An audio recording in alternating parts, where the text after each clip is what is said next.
She was fired in front of everyone, and no one spoke up. But the millionaire's daughter who witnessed it all did something no one saw coming. If this story interested you, don't forget to subscribe to our channel and tell us which city you're watching us from. We continue. I promise that this will be the best story you will hear in your life. The Westbrook estate stood magnificently against the evening sky, its windows gleaming with light that spilled onto the manicured lawn. Inside, crystal chandeliers cast a golden glow over the gathering of New York's elite. Women in designer gowns and men in tailored suits mingled, their laughter tinkling like the champagne glasses in their hands. Tonight was William Westbrook's annual charity gala, an event that had become legendary in Manhattan's high society. At 52, William had everything money could buy: a successful investment firm, a sprawling mansion in the Hamptons, and social connections that opened every door. Yet behind his confident smile lay a profound emptiness. 3 years had passed since his wife Catherine's illness took her away, leaving him to raise their daughter alone. In the corner of the grand hall, 11-year-old Emma Westbrook observed the adults with quiet curiosity. Unlike the other children of wealthy families who had been sent upstairs with nannies, Emma had insisted on staying. She wore a simple blue dress that matched her thoughtful eyes that didn't miss much. "More champagne, Mr. Westbrook?" Maria Alvarez approached with a silver tray, her movements graceful and unobtrusive. At 41, Maria had worked for the Westbrooks for nearly a decade. She had started as a housekeeper, but had gradually become much more, especially after Catherine fell ill. Without ever discussing it, Maria had stepped into the void, ensuring Emma had homemade lunches, someone to talk to about her day, and a shoulder to cry on when she missed her mother. William nodded absently at Maria, barely glancing up from his conversation with Senator Harrison about tax legislation. Maria moved on, invisible once more among the glittering crowd. The evening progressed smoothly until William's voice suddenly cut through the ambient noise like a knife. "Where is it?" His tone was sharp, making several guests turn toward the display case where he stood. Inside, various artifacts and treasures from his world travels were arranged, except for one space that now sat conspicuously empty. "The Jade Phoenix is missing," William announced, his face flushing with anger. The small sculpture, a rare piece from the Ming dynasty valued at over $2 million, had been the centerpiece of his collection. A hush fell over the room as William's eyes scanned the faces of his guests, then narrowed on Maria, who was collecting empty glasses nearby. "Maria, come here."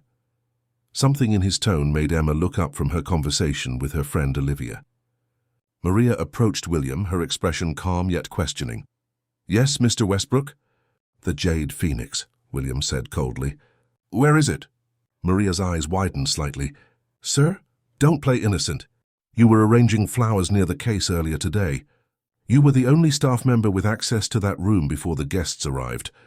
The accusation hung in the air, heavy and poisonous. Maria's face drained of color. "Mr. Westbrook, I would never—" she began. "Save it," William cut her off. "I've noticed things going missing over the past few months. Small things. I didn't want to believe it, but—" The gathered elite watched the scene unfold with a mixture of discomfort and fascination. No one spoke up. No one intervened. The powerful protected their own, and the help was always disposable. "Mr. Westbrook," Maria's voice trembled slightly, but her spine remained straight. "I have served your family faithfully for 9 years. I would never betray your trust." "Check her bag," suggested Veronica Sinclair, a socialite known for her cutting remarks. "Or perhaps her pockets." Maria's eyes flashed with humiliation. "I don't have a bag with me while I'm serving." William's jaw tightened. "Then perhaps it's already hidden somewhere, or passed to an accomplice." Each word was a lash against Maria's dignity. Some guests began to whisper among themselves, creating a soft hum of judgment that filled the room. "Dad, stop it!" Emma's voice rang out clearly as she pushed through the crowd. All eyes turned to the small figure approaching her father. "Maria didn't take anything." William looked down at his daughter with surprise. "Emma, go back to Olivia." "This doesn't concern you." "It does," Emma insisted, her cheeks flushed with emotion. "I was in the room this afternoon. I saw what happened to the Phoenix." The whispers ceased. William's expression wavered between confusion and irritation at being challenged publicly by his child. "What are you talking about?" Emma stood beside Maria now, her small hand finding the housekeeper's and squeezing it tightly. "Mrs. Montgomery knocked it over with her purse when she was looking at the collection before dinner," Emma explained, looking directly at the elderly woman in an expensive purple dress who suddenly became very interested in her champagne glass. It fell behind the display. Maria found it and put it back. "I watched her do it." "That's preposterous," Mrs. Montgomery sputtered. "I would have noticed if—" "Then someone else must have taken it after that," William interrupted, unwilling to back down completely. Emma shook her head firmly. "No, Dad, the Phoenix is there. You're looking in the wrong spot. It got pushed to the back corner of the shelf when Maria put it back." William hesitated, then strode to the display case. He peered more carefully into the shadowy back corner, and after a moment his shoulders stiffened. With careful movements he reached in and pulled out the jade Phoenix, intact and gleaming under the chandelier light. The room collectively exhaled. William stared at the sculpture in his palm, then at Maria's face, which remained impressively composed, despite the tears threatening at the corners of her eyes. Instead of an immediate apology, William cleared his throat and addressed the room. "It seems there was a misunderstanding." The Phoenix was merely misplaced. A misunderstanding. As if he hadn't just accused a loyal employee of theft in front of 50 prominent members of New York society.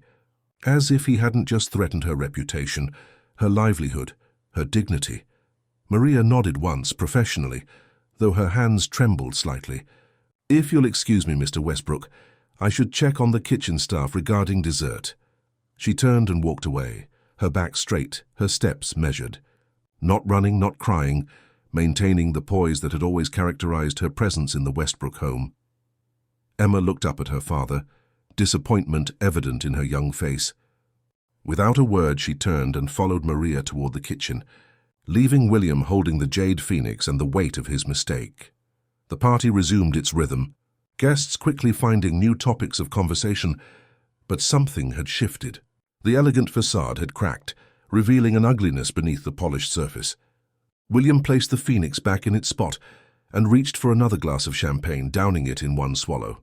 He spent the remainder of the evening playing the role of the gracious host, but his smile never quite reached his eyes.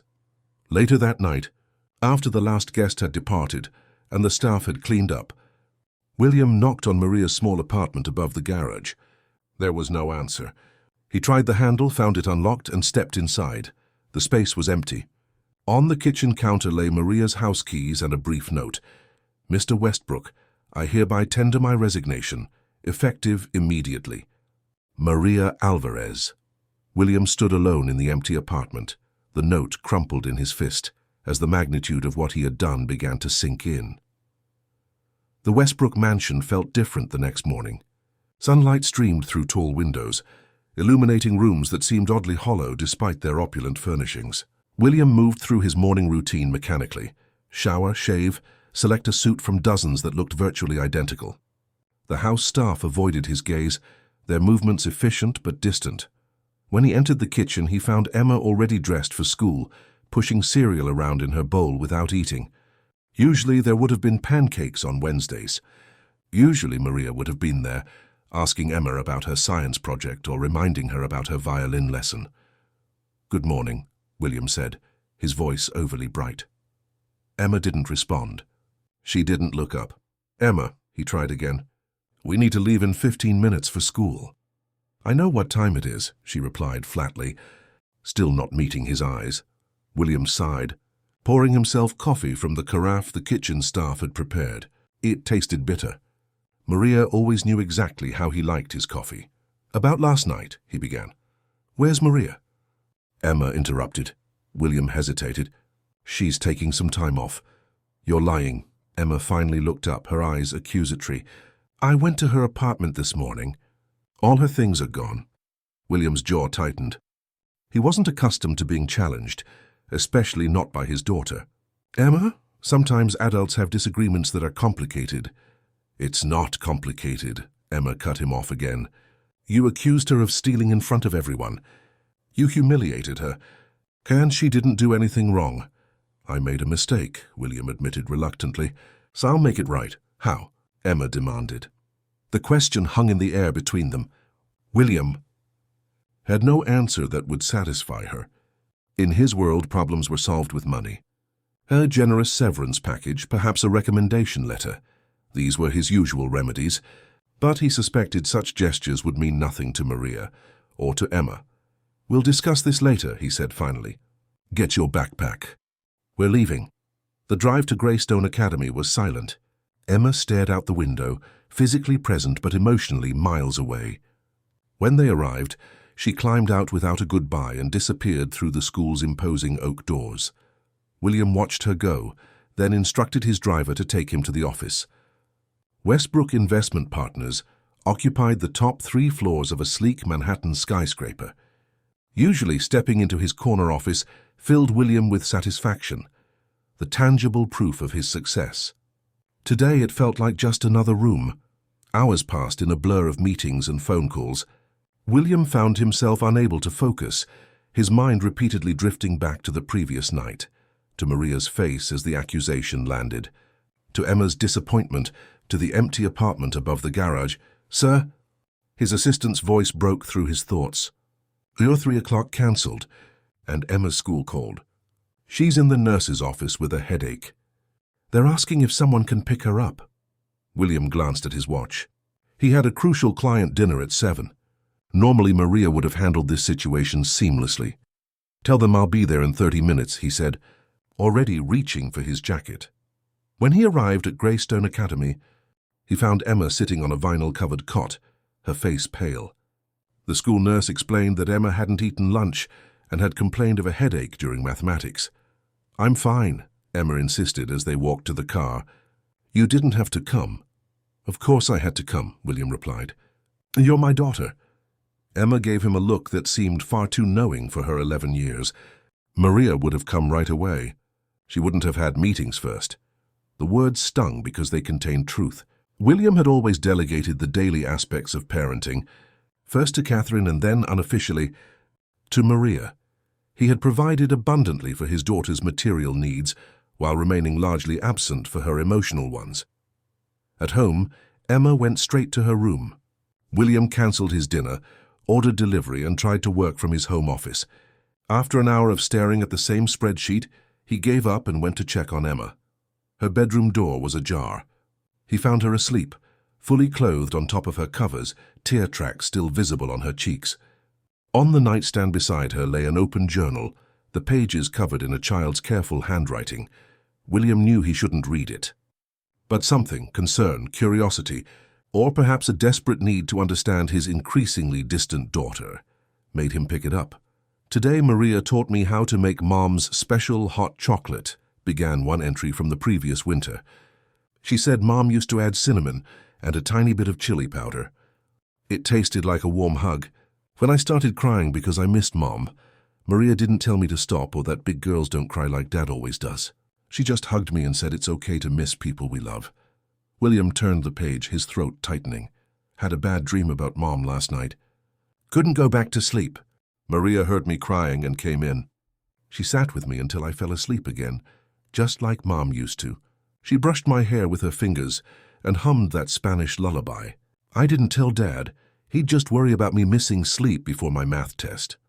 Entry after entry mentioned Maria, helping with homework, attending the school concert William had missed due to a business trip, teaching Emma how to cook simple meals, listening to her fears about middle school next year.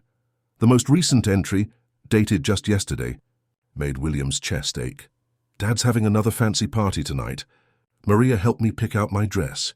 She knows I hate the itchy ones Aunt Veronica buys me. Maria understands me better than anyone. Sometimes I wish she was my mom now. I know that's terrible because no one can replace Mom, but Maria loves me like a mom would. I can tell. William carefully placed the journal back where he'd found it. He sat on the edge of Emma's bed, watching his daughter sleep, truly seeing her for perhaps the first time in years. The enormity of what he'd done, not just last night, but every day that he'd failed to notice the bond between Emma and Maria, crashed over him like a wave. A memory surfaced. Catherine in her hospital bed, pale but still beautiful. holding his hand. "Promise me you'll make sure Emma knows she's loved," she had said. Not just told, but shown. Every day he had promised. And then he had buried himself in work, in social obligations, in anything that would distract him from his grief. He had outsourced his promise to Maria, never acknowledging how essential she had become to their lives. Emma stirred in her sleep, mumbling something inaudible. William gently pulled a blanket over her and quietly left the room. In his study, he poured himself a scotch and opened his laptop. It took less than 10 minutes to find Maria's personnel file with her emergency contact information. Her sister, Teresa Alvarez, lived in Queens. William wrote down the address. The next morning, he told Emma he had an important errand to run and would drop her at school on the way. She responded with the same detached politeness she'd adopted since the incident, gathering her things without argument. After dropping Emma off, William directed his driver to the address in Queens. The neighborhood was a stark contrast to the Hamptons. Modest apartment buildings lined narrow streets, where children played and neighbors chatted on stoops. The car drew curious glances as it pulled up outside a small but well-maintained building. William straightened his tie, suddenly nervous in a way business negotiations never made him feel. He was a man accustomed to power and control, yet he felt utterly powerless as he climbed the steps and pressed the buzzer for apartment 3B. A woman who resembled Maria, but with shorter hair and more casual clothing, opened the door. Her expression hardened when she recognized him. "Mr. Westbrook," she said, making no move to invite him in. "Maria isn't here." "Please," William said, the word feeling foreign on his lips. "I need to speak with her." "I need to apologize." Teresa crossed her arms. "Do you have any idea what you did to her? 20 years in this country, working for families like yours, never a complaint, and you accused her of stealing in front of all those rich people who could blacklist her from ever working in another home on Long Island." William winced. "It was a terrible mistake. I want to make it right." "With what?" "Money," Teresa scoffed. "My sister has something you probably can't understand, Mr. Westbrook. Dignity."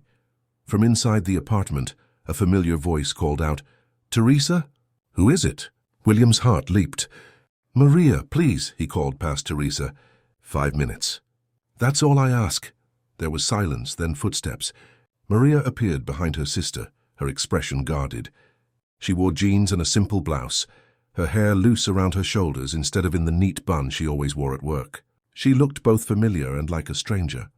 Maria stared at William for a long moment, her expression unreadable. Finally, she nodded once and stepped forward. 5 minutes, she agreed, her voice quiet but firm. Teresa reluctantly moved aside, concern evident in her eyes. "I'll be in the kitchen if you need me," she told Maria, with a pointed look at William that clearly communicated a warning. Maria led William to a small living room, brightened by potted plants and colorful throw pillows. The walls held framed photographs, many featuring Emma at various ages. William's chest tightened as he noticed a picture of Emma missing her front teeth, another of her at her piano recital, and one of Maria and Emma making cookies together, their faces dusted with flour and creased with laughter. "Emma misses you," William said, the words tumbling out before he could formulate a proper apology. Maria's expression softened slightly at the mention of Emma. "I miss her too." "I was wrong," William continued, forcing himself to meet her eyes. "Inexcusably wrong. I jumped to conclusions and humiliated you publicly. There's no justification for my behavior." Maria sat perfectly still, her hands folded in her lap. "Why did you really come here, Mr. Westbrook? To ease your conscience? To convince me to come back because Emma is upset?" Her directness caught him off guard. In their 9 years of working together, Maria had always been respectful to the point of deference. This woman before him, honest, challenging, was someone he'd never truly seen before. "Both, I suppose," he admitted after a moment. "And because I owe you an apology that can't be delivered by messenger or email." Maria nodded slowly. "The apology accepted," she said, though her tone suggested forgiveness might be a longer journey. "Is that all?" William shifted uncomfortably. "I'd like you to consider coming back. Name your terms, higher salary, different responsibilities, whatever you want." "Money isn't the issue." Maria stood and walked to the window, looking out at the neighborhood where she'd grown up. "When you accused me of stealing, do you know what hurt the most? It wasn't the public humiliation, although that was terrible. It was realizing that after 9 years, after all the late nights with Emma when she was sick, after helping plan Catherine's memorial service, after managing your household through all the holidays, and business trips and everyday moments, you still saw me as the help, as someone who could be casually discarded. Her words landed like blows. William had never considered how Maria might view their relationship. To him, she had been an exceptionally competent employee. To her, and clearly to Emma, their connection had been much more profound. "I didn't see you," William acknowledged quietly. "I'm sorry for that too." Maria turned back to face him. "I won't return to a situation where I'm not valued, Mr. Westbrook, not for any amount of money." "What if—" William hesitated, then continued, "what if the role were different?" "Emma needs you. I see that now." Before Maria could respond, Teresa appeared in the doorway holding a landline phone. "Maria, it's Greystone Academy calling about Emma." Maria's eyes widened in alarm as she took the phone. William watched her face as she listened, nodding occasionally and asking brief questions.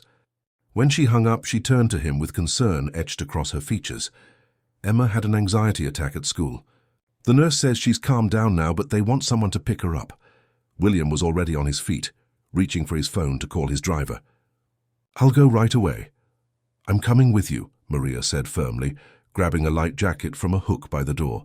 Teresa raised her eyebrows but said nothing as Maria quickly explained the situation. Within minutes, William and Maria were in the back of his luxury sedan, heading toward Greystone Academy. The silence between them was no longer hostile, but filled with shared concern for Emma.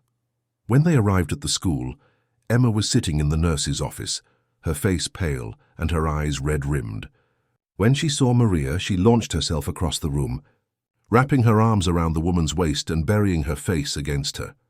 "You came back," Emma whispered, her voice muffled. Maria stroked Emma's hair gently.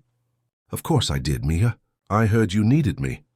William stood awkwardly to the side, watching the reunion with a mixture of relief and something that felt surprisingly like jealousy. His own daughter had barely acknowledged his presence. The school nurse explained that Emma had become increasingly withdrawn over the past day, refusing to participate in class activities. During lunch period, a classmate had made a comment about seeing Emma's father fire the housekeeper at the party, and Emma had become extremely upset, eventually hyperventilating, until the nurse helped her calm down. "I think she should rest at home for the remainder of the day," the nurse concluded, "and perhaps speak with our school counselor tomorrow." Outside the school, William hesitated.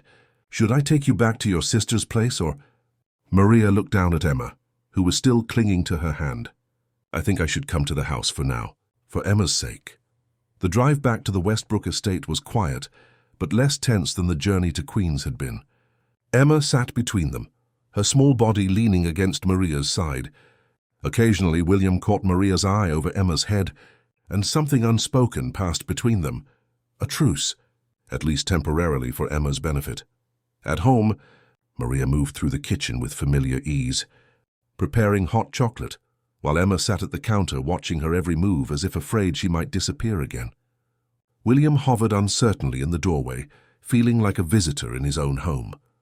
"Dad," Emma said suddenly, startling him. "Are you going to make Maria stay?" The question hung in the air. Maria paused in her stirring, waiting for his answer. "That's not something I can decide," William said carefully. "Maria is her own person. She needs to make that choice herself." Emma's face fell. "But you'll ask her to stay, right? You'll tell her we need her?" William met Maria's eyes across the kitchen. "I already have," he said softly. "But I think Maria needs more than just being needed. Emma, she deserves respect and appreciation too." Something shifted in Maria's expression. Surprise? Perhaps, or the first tentative roots of forgiveness. The moment was interrupted by William's phone ringing. He glanced at the screen and frowned. "I need to take this." "It's the board chairman." As he stepped into the hallway to answer the call, he heard Emma ask Maria in a small voice, "Will you at least stay tonight?" William's conversation with the chairman was brief, but concerning. News of the incident at the gala had spread. Several board members had expressed concern about William's judgment and treatment of staff. There would be a special meeting tomorrow to discuss the situation. When he returned to the kitchen, He found Maria and Emma sitting at the table, their heads close together, as Emma showed Maria something in a notebook, homework. Perhaps, or one of her drawings. "Everything okay?" Maria asked, noticing his troubled expression. William forced a smile. "Just business, nothing for you to worry about." But later that evening, after Emma had gone to bed, with Maria's promise to be there in the morning, William found himself pouring out the whole story as they sat in the kitchen. "Several of the board members were at the gala," he explained. "Apparently some of them found my behavior problematic." Maria regarded him thoughtfully. "And what do you think?" "About what?" "About your behavior. Do you think it was problematic?" William had never been one for self-reflection, but Emma's journal and the past 24 hours had forced him to confront uncomfortable truths. "Yes," he admitted. "I acted impulsively, based on assumptions rather than facts. I valued a jade sculpture over a person's dignity, and I failed to consider how my actions would affect Emma." He paused. "Or you?" Maria nodded slowly. "That's a start. A start. Recognizing a mistake is the first step toward not repeating it." Maria stood and carried their empty teacups to the sink. "You've built an impressive career, Mr. Westbrook, but I wonder if you've spent much time building your character." The words should have offended him. Instead, they resonated with unexpected truth. "Will you stay?" he asked quietly. "Not just for tonight, but permanently." Maria turned to face him, her expression serious. "I can't answer that yet. I need time to think. And I would need things to be different." "Different how?" "I wouldn't return as just the help," she said firmly. "If I come back, it would be as Emma's guardian, someone with authority to make decisions about her well-being, not just follow your instructions when you happen to be home." William's pride bristled at the suggestion that he needed help parenting his own daughter. But Emma's journal flashed through his mind, all those moments he had missed, all those needs Maria had fulfilled that he hadn't even recognized. "We could discuss terms," he conceded. "But I want to be clear that I'm not trying to replace Emma's mother or shirk my responsibilities as her father." "No one is suggesting that," Maria replied gently. "But Emma needs consistency. She needs someone who understands that growing up involves more than just good schools and birthday presents. She needs someone who sees her." The truth of those words settled heavily on William's shoulders. He had provided abundantly for Emma's material needs while overlooking her emotional ones. Perhaps it was time to acknowledge that wealth and power didn't automatically make him equipped for single parenthood. "Stay tonight," he said finally. "We can talk more tomorrow after my board meeting." Maria agreed, retiring to the guest room rather than her old apartment above the garage. William remained in the kitchen for a long time afterward, contemplating how quickly his carefully controlled life had unraveled, and wondering if perhaps that unraveling was exactly what he needed. The next morning brought a flurry of activity. Emma was overjoyed to find Maria still there, helping prepare breakfast as if she had never left. William dressed carefully for his board meeting, aware that his professional future might hang in the balance. As he was about to leave, Emma surprised him with a quick, fierce hug.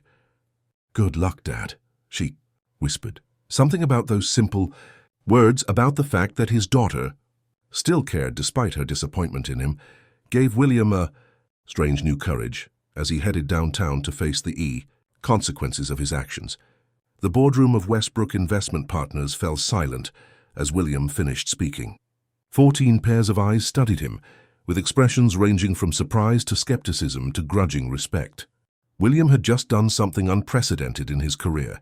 He had admitted a significant personal failure. "I behaved inappropriately," he concluded, his voice steady despite the discomfort of such public vulnerability.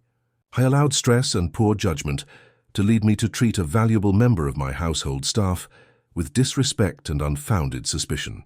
My actions were not reflective of the values this company claims to uphold." Charles Harrington, the 70-year-old board chairman who had mentored William early in his career, leaned forward. "Well, this is certainly unexpected, William. But what does your personal household management have to do with Westbrook Investments?" William met the older man's gaze directly. "Everything. If I can't demonstrate sound judgment and ethical treatment of people in my personal life, how can our clients trust me to manage their assets with integrity? How can our employees feel secure under my leadership? Veronica Sinclair, who served on the board despite her limited financial acumen thanks to her family connections, gave a dismissive wave. "Oh, William, don't be so dramatic. Everyone has domestic staff issues. The important thing is maintaining appearances."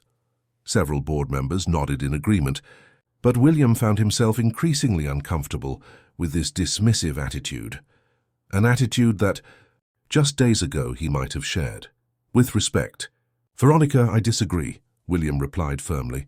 "The appearance of integrity means nothing without the substance behind it. My mistreatment of Maria Alvarez revealed a character flaw that I'm now addressing.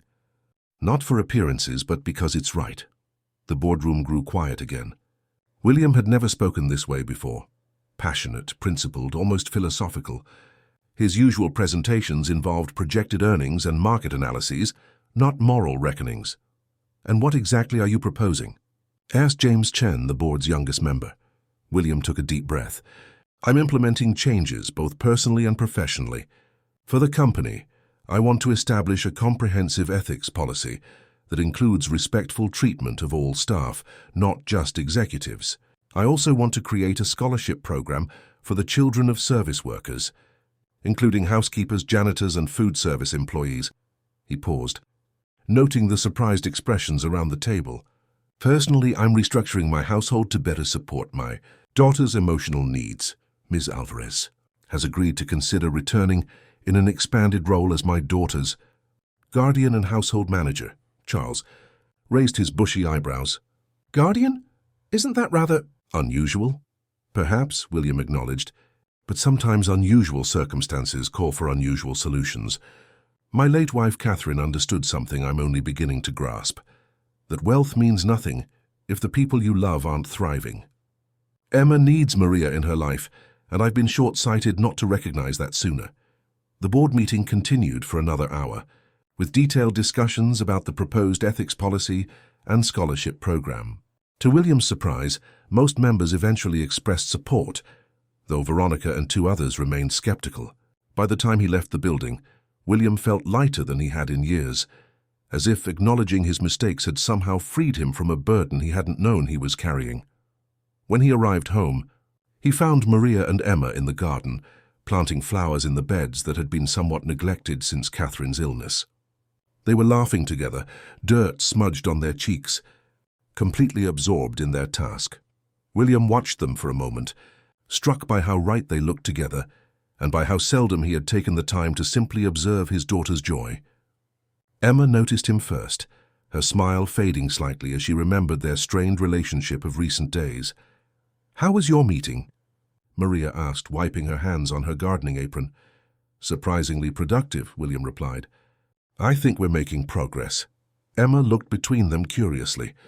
"Does that mean Maria's staying?" William met Maria's eyes. "That's still Maria's decision. But I've made it clear to everyone that I want her to stay, not just as staff, but as an important part of our family." Something shifted in Maria's expression, a softening, a cautious hope. "And your board was okay with that?" "Most of them," William said with a small smile. "The ones who matter." Later that evening, after Emma had gone upstairs to finish her homework, William and Maria sat on the patio, watching the sunset paint the sky in brilliant oranges and pinks. "I've been thinking about your proposal," Maria said finally, breaking the comfortable silence between them. William turned to her, trying to mask his eagerness to hear her decision. "And I'll stay," she said, "but I have conditions." "Name them." Maria took a sip of her tea before responding. "First, I want a formal agreement drawn up by a lawyer, my lawyer, outlining my role as Emma's guardian and my authority in household decisions." William nodded. "Reasonable." "Second, I want to create a foundation in Catherine's name, something that supports single parents and caregivers who don't have the resources your family does. I'd like to run it with your financial backing." This request surprised him, but William found himself intrigued by the idea. Catherine would have loved that. "Third," Maria continued, her voice softening, "I need you to be present, William. Not just physically in the house, but emotionally available to Emma. She needs her father as much as she needs me." This last condition was perhaps the most challenging. William had spent years building walls around his emotions, first as a strategy for business success, then as a shield against the pain of losing Catherine. The thought of dismantling those walls was terrifying. "I don't know if I know how," he admitted quietly. Maria's expression gentled. "None of us are born knowing how to connect. We learn. I can help you with that too." The vulnerability of this moment, of acknowledging his inadequacy not as a businessman but as a father, left William feeling exposed in a way no board meeting ever had. Yet somehow the fear was mingled with something that felt surprisingly like hope. "I'd like that," he said simply. The next few weeks brought significant changes to the Westbrook household. Maria moved back in, but this time to the main house rather than the apartment above the garage. William's lawyer worked with Maria's to draft an agreement that formalized her role in Emma's life and the household management. The Catherine Westbrook Foundation was established with Maria as its executive director, with a mission to support caregivers and children in need. Most challenging of all was William's effort to become more present in Emma's life. He began by scheduling regular no-phone dinners where work calls and emails were banned. These were awkward at first, with Emma reluctant to share and William unsure what questions to ask. But gradually, with Maria's gentle guidance, they developed a tentative rhythm of conversation. One evening, about a month after Maria's return, William arrived home early and found Emma in the kitchen, attempting to teach herself to make empanadas using a recipe from Maria's family. "Need a sous chef?" he offered, setting down his briefcase and rolling up his sleeves. Emma looked surprised but nodded. "You can help me roll out the dough." They worked side by side, flour dusting their clothes, William following Emma's instructions with the same careful attention he usually reserved for complex financial transactions. When Maria came in from a foundation meeting, she found them laughing together as Emma recounted a story from school. Maria paused in the doorway, not wanting to interrupt the moment. William caught her eye and smiled, a genuine smile that reached his eyes in a way that had become increasingly frequent lately. That weekend, William made another unexpected decision. He hosted a dinner party, but unlike the formal charity galas he was known for, this was a small gathering with a purpose. He invited the board members who had supported his ethical initiatives, along with their families. Maria was not serving, but was seated beside him as co-host. Emma, rather than being sent upstairs or displayed briefly like an accessory, was fully included in the evening. During dessert, William tapped his glass for attention. The small group fell silent, expecting perhaps a toast or a brief business update. "Thank you all for coming tonight," William began. "This isn't a business dinner, though I appreciate your support at the company. This is about something more important, an acknowledgement and a commitment." He glanced at Maria, who gave him an encouraging nod. "A few weeks ago, I made a terrible mistake. I publicly accused someone I should have trusted implicitly of a theft that never occurred. In doing so, I revealed something ugly about myself, a willingness to devalue another person's dignity for the sake of an object." A few guests shifted uncomfortably, but William continued. "Thanks to my daughter's courage," he smiled at Emma, who blushed but sat up straighter, "and Maria's remarkable capacity for forgiveness, I've been given an opportunity to learn from that mistake, to become not just a better employer, or even a better father, but a better human being." William raised his glass. "Tonight, I want to announce the official launch of the Catherine Westbrook Foundation, which Maria will direct. And I want to thank both Maria and Emma for teaching me that true wealth has nothing to do with jade phoenixes or stock portfolios. It's measured in the relationships we nurture and the positive impact we have on others' lives." The guests applauded. And conversation resumed with a new warmth and authenticity rarely found at Manhattan dinner parties. Later, as people were leaving, Charles Harrington pulled William aside. "I've known you since you were a hungry young trader with something to prove," the older man said quietly. "I've never seen you like this." "Like what?" William asked. Charles studied him thoughtfully. "At peace." The observation stayed with William long after the guests had departed. As he helped Maria and Emma clear the last of the dishes, another new habit, he considered whether it was true. The past weeks had been challenging in many ways. He had exposed vulnerabilities he'd spent a lifetime concealing. He had reconsidered priorities he'd thought were fixed. He had apologized more times than in all his previous years combined. Yet beneath the discomfort of these changes, there was indeed a growing sense of peace, as if he were finally living in alignment with values he hadn't known were important to him until they were challenged. Later that night, after Emma had gone to bed, William found Maria on the patio, wrapped in a light shawl against the evening breeze. "Thank you for tonight," she said as he joined her. "What you said was beautiful." "I meant every word," William replied, "though I'm not sure I would have had the clarity to say any of it if you hadn't been brave enough to set conditions for your return." Maria smiled.